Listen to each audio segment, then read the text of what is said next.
Doctor, ya puede empezar. Sí puede observar mi pantalla, ¿verdad?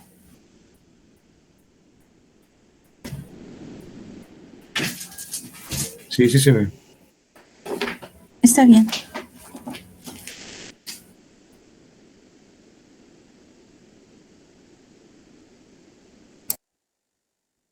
Listo, dime, Alessandra, sí se ve, ya se Sí, salió. doctor, ya puede comenzar.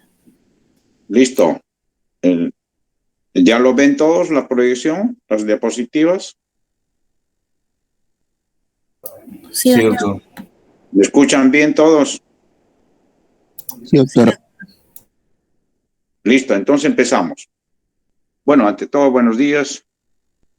Gracias por estar acá un sábado. Vamos a tocar un tema de lo que es el tumor de ovario, ¿no? Dentro del tumor de ovario son varias las acepciones que hay que tener, pero dentro de ellas, por supuesto, el más importante es ver lo que es cáncer de ovario, ¿no? Que es lo que preocupa y preocupa al diagnóstico, al pronóstico y todo. Pero antes de ello vamos a hacer una pequeña introducción de lo que es, en realidad, cuando se presenta una tumoración pélvica que generalmente es ovario, ¿no? Entonces, lo que se observa es que en realidad una tumoración anexial o en el anexo, en el ovario, porque involucra todo el anexo, es una intervención quirúrgica bastante frecuente, ¿no? Quizás la más frecuente en lo que es la parte de cirugía ginecológica. Ahora, cuando se presenta una tumoración en el anexo o en el ovario, siempre queda la disyuntiva de que si esto es una cirugía de emergencia, o sea, hay que operarla ya, o si no lo es, en ese caso, viene por una tumoración, nuestra obligación es ver, ¿esta tumoración es benigna o maligna? Porque como les dije al inicio, lo importante es al final tratar de determinar si realmente es maligno y darle el tratamiento adecuado. Si hay benigno, no hay problema. Entonces, en ese sentido, claro, la historia clínica sigue siendo el instrumento más importante, ¿no? Donde nos vamos a ver los síntomas del examen físico y todas esas cosas. Antecedentes familiares, que en este caso para ver la posibilidad si que tiene algún antecedente genético de que tenga o que pueda tener un cáncer de ovario. Ahora, en este sentido, el manejo del tumor de ovario es diferente, por ejemplo, del manejo del tumor de mama, ¿no? Porque mama es un órgano externo que le llamamos. En cambio, el ovario es un órgano interno. Por lo tanto, un tumor en la mama yo puedo agarrar y punzarlo, pero ese mismo procedimiento no puedo hacer cuando se presenta un tumor en el ovario, necesariamente para determinar si realmente es benigno o maligno, o sea, tengo que tener una biopsia, y esa biopsia representa una intervención quirúrgica. Siguiente.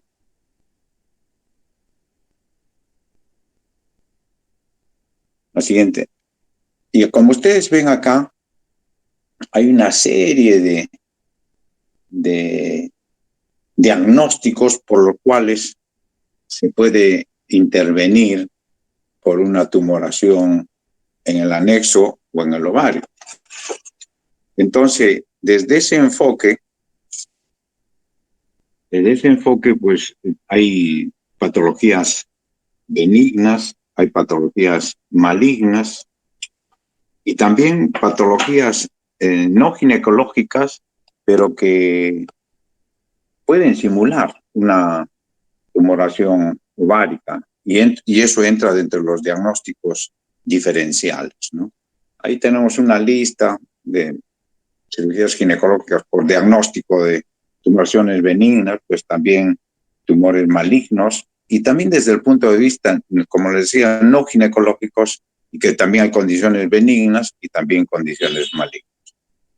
Siguiente.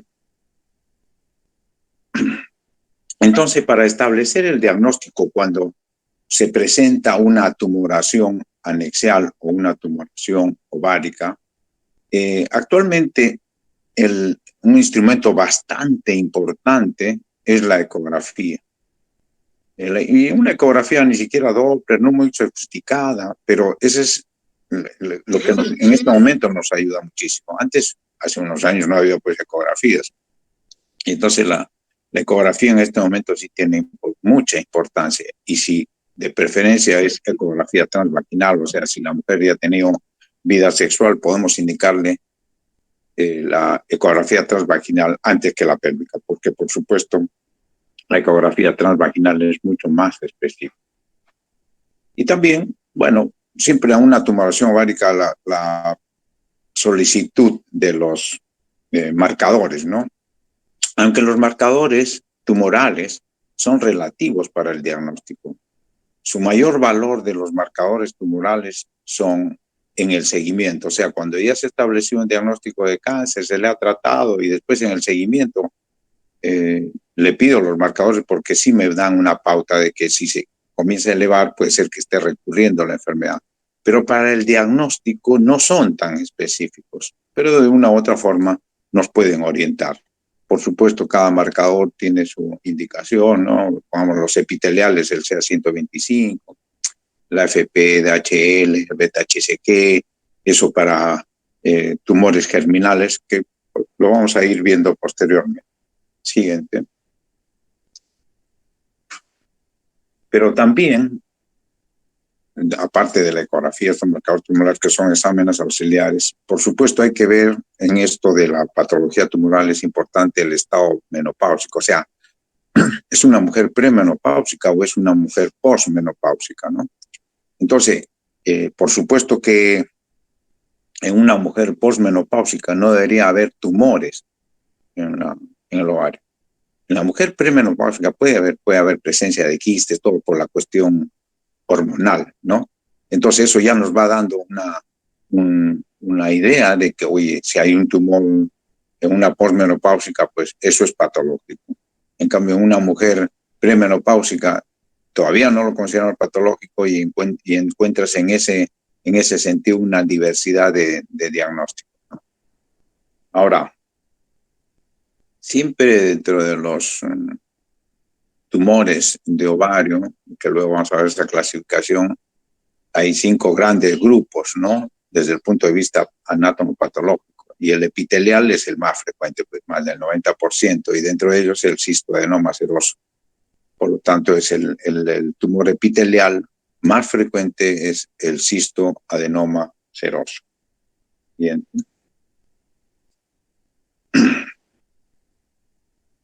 Siguiente. Ahora, como les mencioné al inicio, cuando viene por un tumor de ovario o una masa anexial y tenemos desde el punto de vista clínico, o sea, ecográficamente, al examen, la sospecha de que esto puede ser maligno por varias características, pues que es sólido, que es grande, que tiene, es un quiste, pero tiene septos internos, masa sólida. Entonces llegamos a la conclusión de que esta tumoración debe ser valorada desde el punto de vista de patología. Entonces, necesariamente tenemos que ir a una laparotomía exploradora o una laparoscopía. Cuando se maneja el tumor de ovario, hay que tener cuidado del cirujano de no romper la cápsula, porque si rompe la cápsula, está diseminando la enfermedad dentro de la cavidad. Siguiente. Bien, ahora vamos a ver ya específicamente, a ver, lo que hemos hecho en la introducción, cómo es más o menos el manejo de una tumoración de ovario. Entonces, necesariamente, si tenemos la sospecha de que sea maligno, tiene que ir a una intervención quirúrgica. Les dije al inicio Bueno, en tumor de mama podemos punzar el tumor y no hay problema, ¿no? Pero en un tumor de ovario no podemos hacer eso, por lo tanto, tenemos que ir a una laparotomía o una laparoscopía. Segundo, por favor.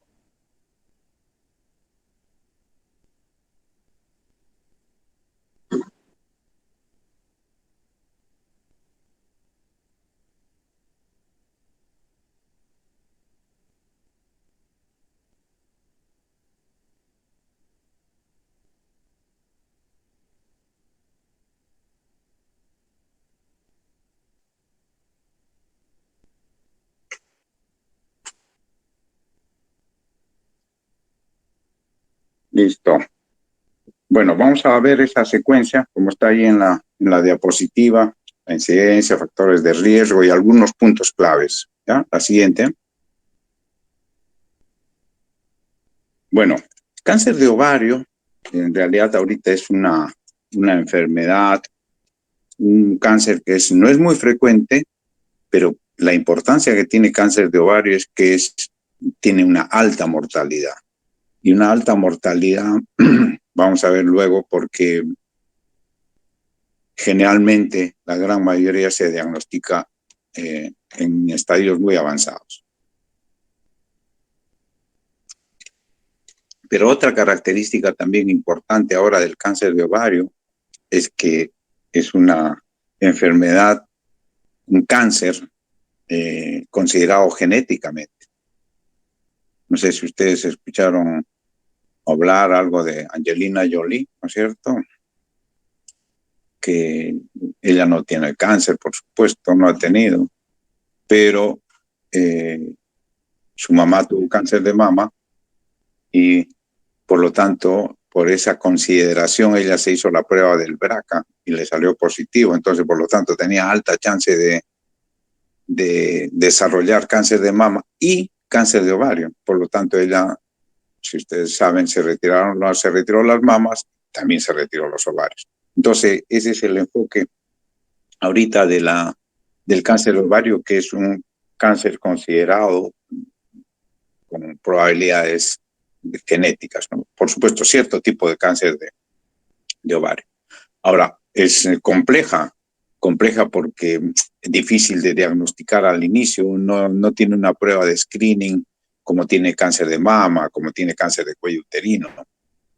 Y por supuesto que es bastante heterogénea por la diversidad de clasificación patológica que tiene el ovario, ¿no es cierto? Interviene, claro, la herencia, el ambiente, hábitos, el estilo de vida.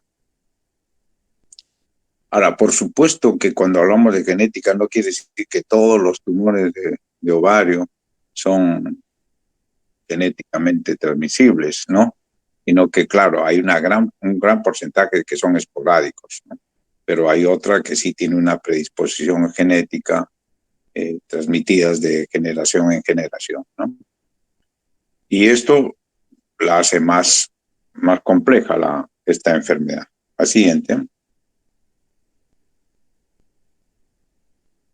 Para mencionar la incidencia del cáncer de ovario se ha mantenido constante, quizás ha aumentado un poco, pero ahí, y todavía sigue siendo una enfermedad de las pacientes posmenopáusicas, ¿no?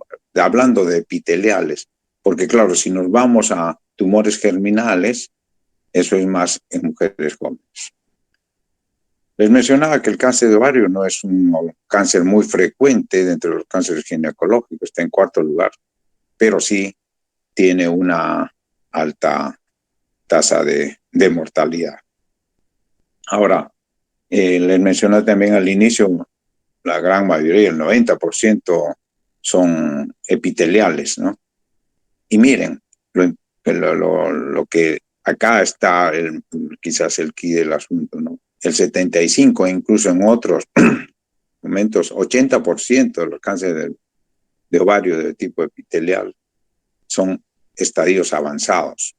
Entonces, por eso es que tiene una alta mortalidad. Y Esto se debe a que al inicio pues es muy silente, ¿no? Crece un tumor en el ovario y no se da cuenta. En cambio, puede crecer un tumorcito en la mama y es más factible que se den cuenta. Entonces, ese es un problema realmente para lo que es cáncer de ovario. La siguiente.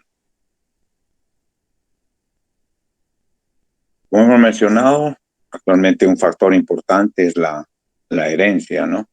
Ahora, cuando hablamos de factores de herencia, hay factores familiares, ¿no? Y consideramos un riesgo familiar, no que la abuelita o la tía tuvo cáncer, no, madre o hermana. Eso se considera riesgo familiar. Ahora, cuando hay ese riesgo de mamá o hermana con cáncer de ovario o cáncer de mama, entonces puede ser que el gen esté alterado, este gen BRCA1 o BRCA2. Entonces, en ellos está indicado hacer o realizar esta prueba y que es factible que puedan tener ese gen alterado, por lo tanto ya es una transmisión genética con altas probabilidades de desarrollar esta enfermedad, ¿no? Ahora, como dicen, a medida que van aumentando el número de familiares de primer grado, como mamá y hermana, va aumentando también el riesgo, ¿no? De desarrollar cáncer de ovario. Siguiente. Ahora, ¿qué otros factores de riesgo, independientemente de la parte genética? Hemos mencionado la edad avanzada, o sea, a partir de la quinta década, aumenta el riesgo de todo cáncer en general, pero en especial el cáncer de ovario. Dicen, el ovario pues se hace viejo para desarrollar hormonas, ¿no? O sea, para producir hormonas. Por eso es que viene la menopausia, pero siempre es joven, dice, para poder desarrollar o producir tumores y en ellos el cáncer, ¿no? El cáncer de ovario siempre está desarrollado un poco más en los países industrializados, o que le llaman del primer mundo, quizás por el estilo de vida. También se ha mencionado la nulliparidad. Esto que le llaman gran ventana estrogénica quiere decir que su menarca empezó muy temprano y su menopausia muy tardía. Y esto han tratado de explicar por qué. No es porque en realidad el cáncer de ovario sea un cáncer hormonodependiente como es mama o endometrio, sino que la hipótesis que se menciona ahí es que cada vez que un óvulo sale de su cápsula, explosiona, y entonces ese trauma constante, ¿no? Periódico, es lo que puede inducir a hacerse neoplasia las células de ahí, ¿no? Lo mismo la esterilidad, tratamientos inductores de la ovulación, igual, también no por las hormonas, sino porque están estimulando la producción de óvulos, y eso lo han argumentado en algunos trabajos como el riesgo para la producción de cáncer de ovario. Siguiente.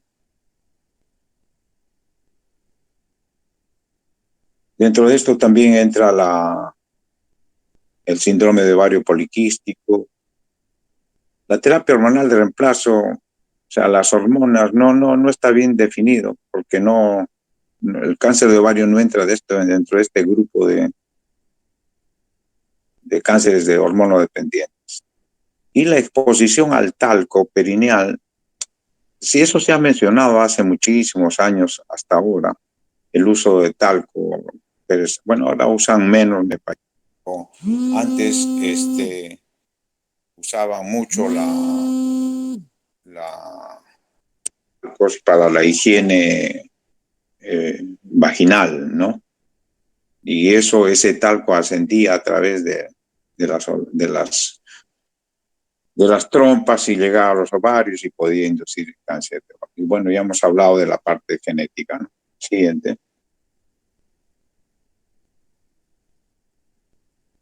También dentro de los factores ambientales, pues bueno, el tabaco, ¿no? Tabaco que interviene en casi todos los cánceres, donde veamos factores de riesgo para cáncer, siempre va a estar el tabaco como un factor de riesgo. La obesidad, o sea, está relacionado con el estilo de vida, dieta y ejercicio también, pero están relacionados con lo que es estilo de vida. Siguiente. Pero también hay factores protectores, o sea, que pueden disminuir el riesgo de cáncer de ovario. Dentro de ellos los anticonceptivos orales. ¿Y por qué los anticonceptivos orales? Precisamente si hablamos de esa teoría de que no esté produciendo óvulos, pues los anticonceptivos orales cumplirían esa función. La multiparidad, igual, o sea, van a hacer descansar al ovario, ¿no? De esa constante producción de óvulos. La lactancia igual, la ligadura de trompas, bueno, la histerectomía, la osterectomía, ni hablar, ¿no? Más aún ahora que se ha demostrado que el cáncer de ovario en realidad no nace en el ovario, sino en la trompa. Entonces, ahora al retirar los ovarios, hay que también retirar las trompas como factor protector, ¿no? Siguiente. Dentro de la revisión de las clasificaciones, siempre la FIGO y la OMS han tratado de poner siempre de acuerdo en estas clasificaciones para los tumores de ovario. Así que actualmente la clasificación de la FIGO y la OMS son las que tenemos como validadas, ¿no? Para poder utilizarlas. Y hay que mencionar que la estadificación del ovario es una estadificación quirúrgica, o sea, nosotros queremos ver la extensión de la enfermedad, por decir, en cáncer de mama, sigue siendo clínico, o sea, quiere decir que medimos el tamaño del tumor, ganglio de la axila, radiografía, tomografía, y esa es nuestra estadificación, es una estadificación clínica, radiológica, ¿no? Pero en cáncer de ovario, la estadificación es quirúrgica, o sea, no podemos dar un estadio clínico de cáncer de ovario sin haberla operado. O sea, tenemos que operar y según eso la enfermedad se ha extendido a los ganglios, se ha extendido al hígado, se ha extendido o no se ha extendido a ningún sitio. Entonces, por eso se llama, es una estadificación clínico-quirúrgico patológica. La siguiente. Y ahí ven ustedes la clasificación de las neoplasias de ovario. Son 5 grandes grupos. Unos, como les mencionaba, del epitelio, seroso, mucinoso y toda esa subdivisión. Luego, un grupo importante también, pero pequeño en porcentaje, es las de tumor a células germinales, ¿no? Dentro de ellos está el teratoma, que es bastante frecuente, el teratoma maduro, pero también hay el teratoma inmaduro, que ese es maligno. En cambio, el teratoma maduro es una neoplasia benigna. Bueno, también y el disgerminoma, todos estos tumores células germinales, ¿no? Hay otro pequeño grupo del estroma gonadal, otros del mesénquima, y un quinto grupo que se le considera a los que son tumores metastásicos. O sea, no son originarios del ovario, sino que han venido de otras neoplasias. Y el tumor que deriva de tumor gastrointestinal, generalmente cáncer de estómago o de colon, es el famoso tumor de Krukenberg, ¿no? Tumor de Krukenberg es un tumor bilateral, un tumor sólido, y que si uno encuentra eso en el ovario, debe sospechar la posibilidad de que haya un cáncer en el estómago o en el colon, más frecuente, ¿no? Entonces, en estos pacientes hay que hacerles, previo a cualquier procedimiento o cirugía, un estudio de gastroscopía y colonoscopía para demostrar que el cáncer proceda de ahí. Y entonces ya el enfoque es diferente. No se olviden, tumor de Krukenberg. Siguiente. Ahí ven donde se originan, ¿no? El epitelio, el estroma, las células germinales. El ovario es pues muy complejo, ¿no?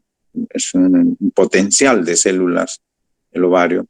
Por lo tanto, también da pie a varios tipos de histología desde el punto de vista tumoral. Pero recuerden que el 90%, un poco más, son epiteliales. Acá lo vemos, la siguiente. Como ustedes ven, 90% o más son epiteliales. Ahora hay un pequeño grupo que le sigue, que son los tumores germinales. Estos tumores germinales, de preferencia, son en mujeres jóvenes, en la edad de pubertad, adolescencia. Ahí es donde se tiene su mayor frecuencia los tumores germinales. En cambio, los tumores epiteliales son tumores a partir de la quinta década, o sea, de las mujeres posmenopáusicas. Por eso que el cáncer de ovario epitelial es de preferencia en las mujeres, hemos dicho, de la quinta, sexta, séptima, octava década, ¿no? En cambio, el germinal es casi exclusividad de mujeres muy jóvenes. Siguiente.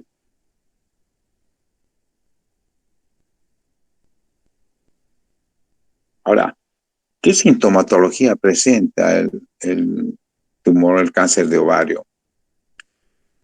Como hemos visto, hemos mencionado, el tumor de ovario al inicio es silente, no da síntomas. O sea, puede aparecer el tumor de ovario, ir creciendo, creciendo, creciendo, y no hay ningún síntoma. La mujer no tiene ninguna molestia. Por eso es que la gran mayoría de presentaciones es cuando hay ya carcinomatosis, o sea, quiere decir que la enfermedad se ha extendido a toda la cavidad abdominal y es donde comienza a dar síntomas. Por supuesto, el principal síntoma es la distensión abdominal. ¿Y por qué hay distensión abdominal? Por la presencia de ascitis, ¿no? Líquido producido por el tumor, ¿no? Aumento de la cavidad abdominal, de la distensión, va a haber dolor pélvico. Y por supuesto que cuando ya esto avanza mucho, va a producir molestias vesicales, molestias gastrointestinales, oclusiones intestinales, ¿no? Y por la gran distensión también comienzan a producir dificultad respiratoria, porque estas pacientes llegan a tal distensión que pues, es más que una mujer embarazada de las últimas semanas. Entonces produce gran molestia, ¿no? Siguiente. Entonces esta paciente, que la gran mayoría, como les digo, viene con la distensión abdominal y todos signos de carcinomatosis abdominal, porque diagnosticar un cáncer de ovario muy inicial es un hallazgo. Ahí a la paciente, por X motivos, le hicieron una ecografía o cualquier otro examen auxiliar, le encontraron un tumorcito en el ovario. Entonces se comienza a estudiar y se dan con la sorpresa que es un cáncer de ovario en estadio inicial, pero esa es la excepción, ¿no? La gran mayoría no llega así, porque en primer lugar no hay un método reconocido como screening, un instrumento reconocido como screening para el cáncer de ovario. Solo tenemos validados la mamografía para mama, el Papa Nicolau o papiloma, la prueba del papiloma del cuello uterino y para colon, ¿no es cierto? Los otros cánceres no tienen un instrumento de screening. Entonces, en el examen de estas pacientes, claro, la historia clínica, nuestro examen físico, vamos a encontrar una paciente generalmente muy venida menos, bajada de peso, de distensión abdominal y presencia de masas, ¿no? Intraabdominal. ¿Qué nos va a ayudar? Nos va a ayudar dentro de los exámenes auxiliares, siempre la ecografía transvaginal. Ecografía de abdomen, generalmente para ver si no hay metástasis hepática, que esa es una de sus predilecciones, su radiografía de tórax para ver si no hay metástasis pulmonar. Siguiente. Les mencionaba la cuestión de los marcadores tumorales. No son específicos para diagnóstico, pero sí nos pueden ayudar. Y por supuesto que cada tumor tiene un cierto marcador tumoral. Los marcadores tumorales, cuando son menores de 30 años, están dirigidos a los tumores germinales. Entre ellos, pues pedimos alfa-fetoproteína, el beta-HCG, el LDH, ¿no? Pero si por encima de eso encontramos tumores por encima de 50 años, no vamos a pedir ese tipo de marcadores porque no estamos pensando en un tumor germinal, sino en un epitelial. Y en ellos el marcador de predilección es el CA125, el epitelial. Ahora, si está entre los 30 y 50 años, bueno, podría ser que es germinal o epitelial, podríamos pedir el grupo de esos marcadores, ¿no? Reiterándoles que el marcador tumoral no nos hace diagnóstico, solo es una ayuda, solo tiene valor realmente los marcadores tumorales en el seguimiento. Siguiente. Y ya cuando tenemos ya la presunción clara de que esto es una enfermedad avanzada de cáncer de ovario, tenemos que hacer lo que es estudio de extensión de enfermedad para ver si no se ha extendido a otros sitios, por la tomografía, TAC de tórax, abdomen, pelvis, para ver, bueno, metástasis pulmonar, que es uno de los sitios que más frecuentes, el abdomen para ver si no hay metástasis hepática y metástasis retroperitoriales, que también van hacia los ganglios, ¿no? Entonces esto nos ayuda. Bueno, la resonancia, el PET-CT, si es que no es que de entrada tenemos que pedir, sino que la tomografía o algo nos sugiera, y bueno, mejor hay que hacer un PET-CT para ver si no hay más enfermedad más allá, o la resonancia, pero no es estrictamente que tenemos que solicitarlo.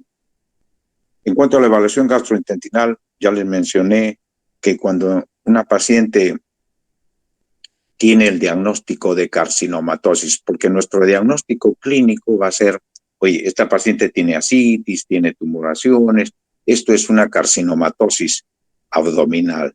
Muy bien, pero al ver que es una carcinomatosis abdominal no es exclusividad del cáncer de ovario, también los cánceres gastrointestinales dan carcinomatosis. Entonces, cuando hay la presunción diagnóstica, oye, pues esto puede ser ovario, incluso como les mencioné, el tumor de Krukenberg, puede ser que los exámenes digan, oye, hay tumor en el ovario, entonces esto es un cáncer de ovario. No necesariamente. El tumor de Krukenberg puede ser metástasis, o sea, quiere decir que los mismos cánceres gastrointestinales podrían haber dado metástasis al ovario y nos hacen parecer como si fuera un primario de ovario. Entonces, en esa diserción diagnóstica, necesariamente tenemos que excluir si no es cáncer de estómago o de ovario, porque por frecuencia en nuestro país es más frecuente el cáncer de estómago, luego el cáncer de colon y tercero el cáncer de ovario para dar carcinomatosis abdominal. Entonces, en estas pacientes que vienen por carcinomatosis abdominal, ¿no?, con todas esas características que hemos mencionado, tenemos que decirle, oye, háganle una gastroscopía, háganle una colonoscopía, porque puede ser que le hacen la gastroscopía y encuentran ahí el cáncer de estómago. Entonces esto es un cáncer de estómago con carcinomatosis. O le hacen la colonoscopía y es un cáncer de colon, entonces ya es otro enfoque. Ahora, si el estómago está libre, la colonoscopía está libre, entonces asumimos, porque por estadística, esto puede ser un cáncer de ovario con carcinomatosis. Ahora, cáncer de mama, bueno, también da carcinomatosis abdominal, pero con menos frecuencia, ¿no? Entonces, de todas maneras, hay que examinar las mamas, pedirle su mamografía, aunque la posibilidad es menor, ¿no? Más frecuentes estos cánceres, como les he mencionado, estómago, colon y ovario.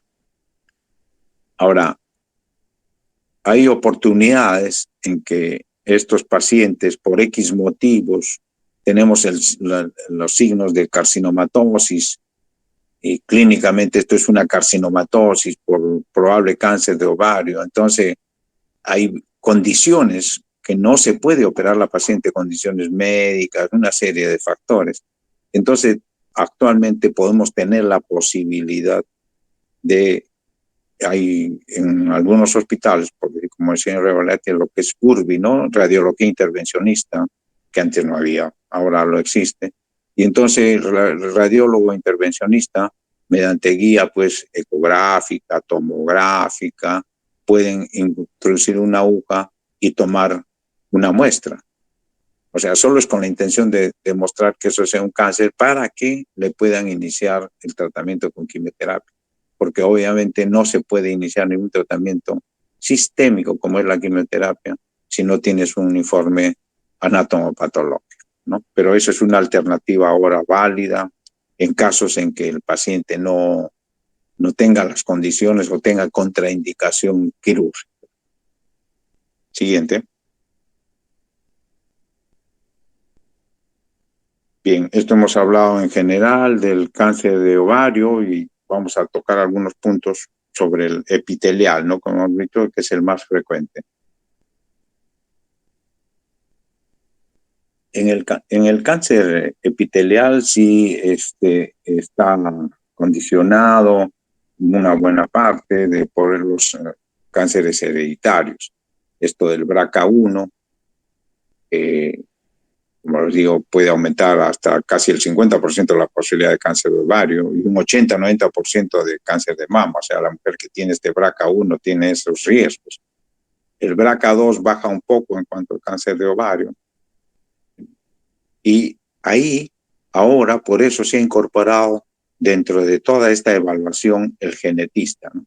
Entonces, el genetista tiene que tener una evaluación de este especialista para que le haga todo su estudio genético y qué pruebas adicionales necesita. Actualmente es muy importante, en estos casos, la evaluación del genetista. Siguiente. Bueno, estas son la estadificación, como les mencioné, la estadificación tenemos que hacerla quirúrgica y con informe del patólogo. Siguiente. Ya hemos dicho en cuanto a los síntomas, la gran mayoría son estadios avanzados, fundamentalmente la presencia de ascitis, pero independientemente de eso también el tumor puede pues comprimir, incluso infiltrar la vejiga y entonces va a dar pues, hematuria, o puede infiltrar el colon, pueden hacer fístulas, ¿no? Incluso fístulas rectovaginales. Entonces, estamos hablando de casos muy avanzados, pero que se pueden presentar. Siguiente. Ya reiterar esto de que hay una masa al examen, una masa pélvica, un tumor pélvico palpable, que puede ser fija a veces. Entonces, solo por el examen clínico podemos decir, este paciente quirúrgicamente no va a ser resecable. Entonces la intención es solo tomar una muestra, que se puede hacer una laparoscopía diagnóstica con un orificio muy pequeño, tomar una muestra y para empezar pronto la quimioterapia, porque la gran mayoría de estos tumores son quimiosensibles, o sea, responden bien a la quimioterapia y entonces luego sí se puede proceder a una cirugía ya con intención de resecar toda la enfermedad que ha quedado, ¿no? Siguiente. Mencionar, como ya le hemos dicho, cirugía siempre va a necesitar con intención de resecar la enfermedad, pero también la otra intención es demostrar que esto es un cáncer y qué tipo de cáncer, ¿no? Dentro de la valoración, ya hemos dicho, el tamaño del tumor nos hace pensar que podría ser maligno. Los tumores grandes, los de más de 10 centímetros. Si la ecografía nos dice, sí, esto es una masa sólida, bordes irregulares, tabiques, todo eso nos hace pensar y sospechar de que sea maligno, ¿no? En cambio, las mujeres, les decía al inicio, las mujeres premenopáusicas es diferente, ¿no? Puede haber tumoraciones, pero que no necesariamente te nos haga pensar en que es cáncer. Siguiente. Y para la valoración prequirúrgica tenemos que hacer una estadificación clínica también. Lo importante es que estos pacientes, a diferencia de otros cánceres, hay cánceres que hoy tienen cáncer y tienen metástasis al hígado o metástasis pulmonar. Entonces ya no se tratan, le dan solo tratamiento sistémico con quimioterapia, ¿no? En cambio, en cáncer de ovario, aún teniendo metástasis pulmonar o metástasis hepática, este paciente tiene la posibilidad de operarse y de resecar toda la enfermedad abdominal. Se entra con un equipo multidisciplinario quirúrgico entre el cirujano de hígado, entre el cirujano gastrointestinal, entre el ginecólogo-oncólogo. Y entonces la idea es resecar toda la enfermedad. Y se ha demostrado que si se reseca toda la enfermedad y no se deja nada macroscópico, esa paciente obviamente tiene un mejor pronóstico. Siguiente.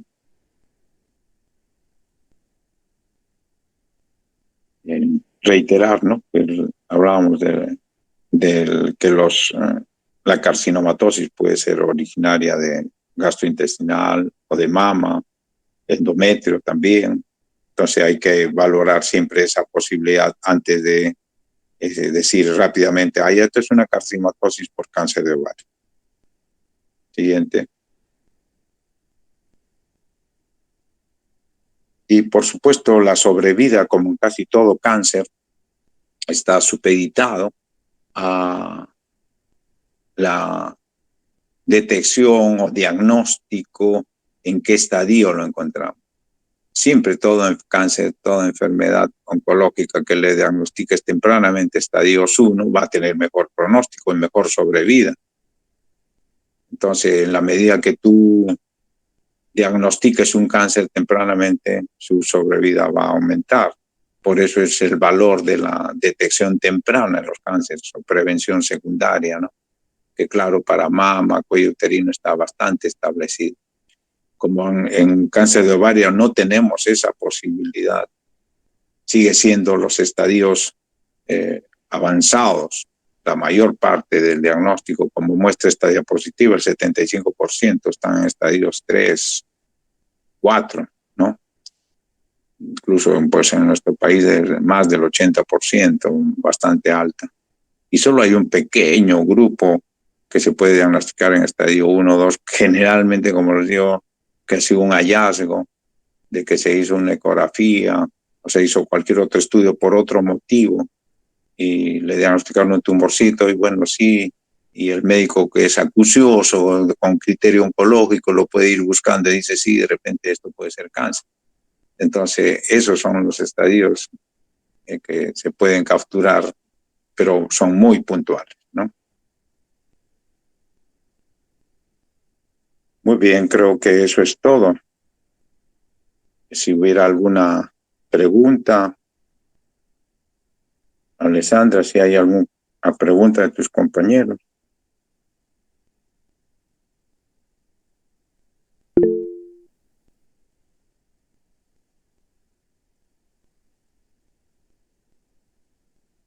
¿No hay? Doctor, Sí.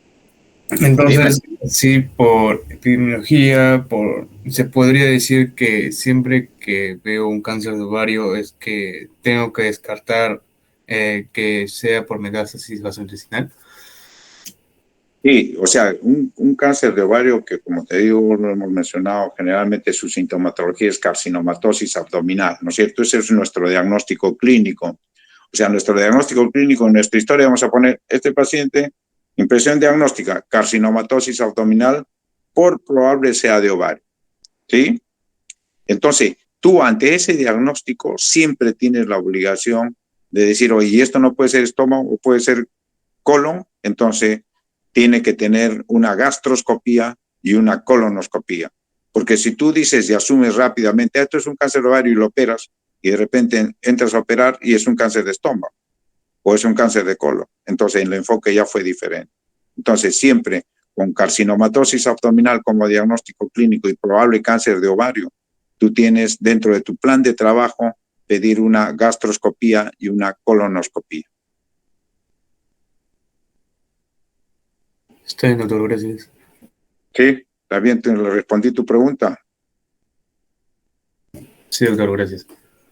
Listo. ¿Otra?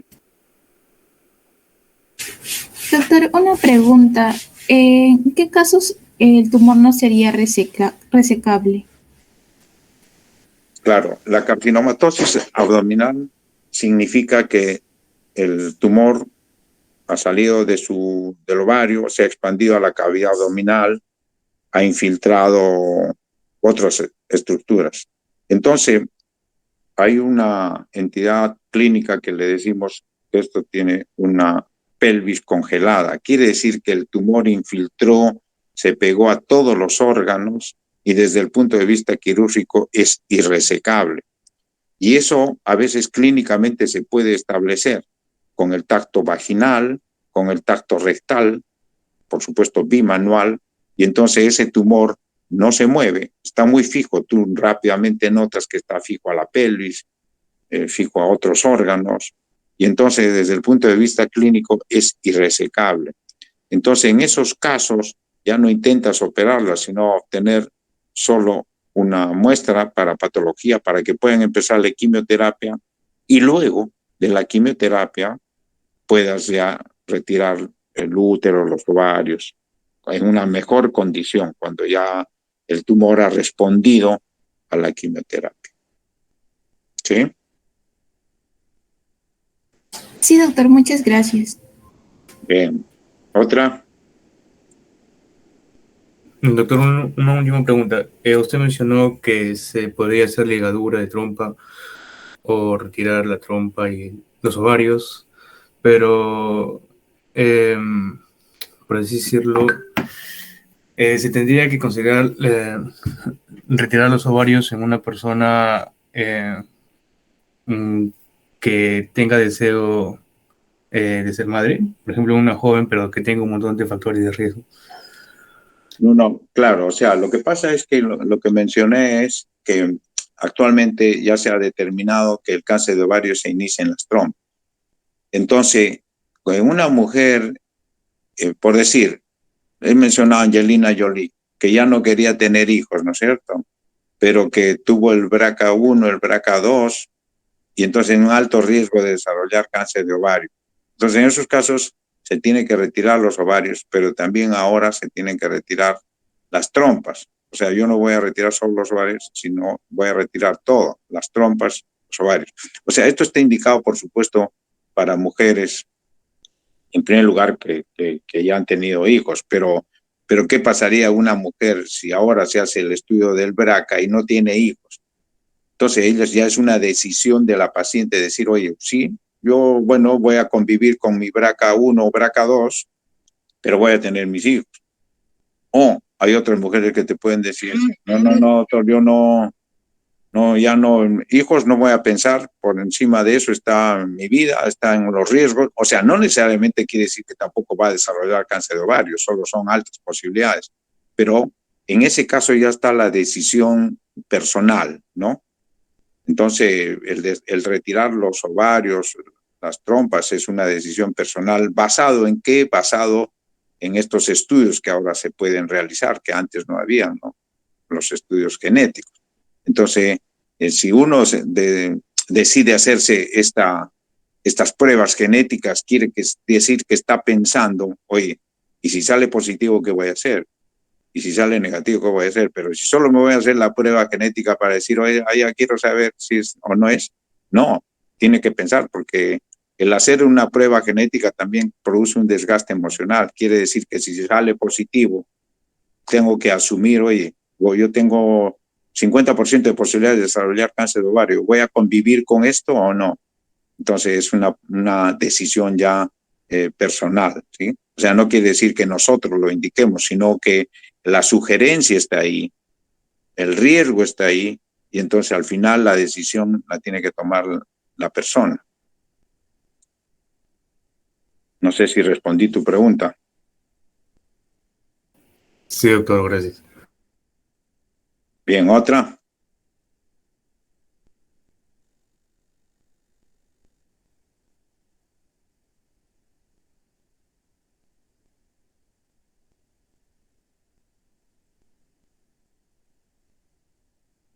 Bueno, no hay más.